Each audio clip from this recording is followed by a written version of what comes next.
Okay, today's lesson is on absolute value, a concept I know you've learned in 7th grade, and even if you were in Math 8 last year, you should have learned. But let's review it so that way we can clear up any questions that we have in class. What is absolute value? Okay, so if you were in class right now, I'd probably ask you and have you think. So if you want to pause and think, okay, what is absolute value before I give you the definition, that might be a good idea. Okay, here's the definition. It's the distance from a number to 0 on the number line. It's always positive. Why? Again, I would say pause this if you want and try to think, okay, why is it always positive based on its definition? Here's why. Distance is always positive. You can't have negative distance. I can't ask you to run negative 30 yards. Okay, it's a distance has to be positive. Okay, think about an odometer on a car. It starts at 0. You go in reverse, you're not suddenly at negative 1 mile. If you drive in reverse for a mile, you'd just be at 1 mile. You traveled a mile. Doesn't matter. You can't go negative distance. Okay, so let me show you a couple practice problems.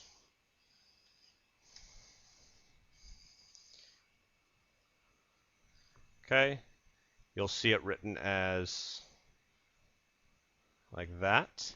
Absolute value of 5 equals 5. 5 is 5 spaces away from 0. That's where that number came from. Same thing if I have negative 5. The absolute value of negative 5 equals 5. Oh, maybe. Oh, yep, you guys have seen this one in class before too. Yep, the absolute value of negative 5 is 5. Okay, the distance that negative 5 is from 0 is it's 5 spaces from 0. Okay, now I want you to think about this one, so maybe pause. What if I said this? And I want you to think about that. Okay, so maybe pause and think, okay, what would the answer to that be? Okay, the answer to that, so if you've hopefully unpaused, the answer to that would be, thinking of order operations, absolute value is like parentheses, so I'm going to actually do that first. And that's saying the absolute value of 5 times negative 1. Well, the absolute value of 5 is 5. 5 times negative 1 is negative 5. Remember when we talked about exponents, that's like saying there's a 1 in front of that negative 5. Okay? So same thing here. The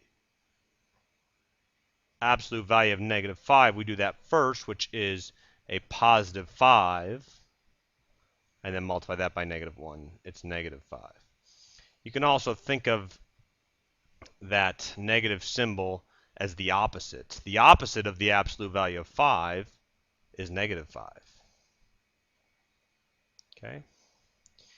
All right. And so we can use absolute value in order of operations expressions, or we'll talk about equations. Okay, and we'll do some word problems tomorrow. But now that you have this frame of reference, we can go right into the word problems tomorrow. Thank you.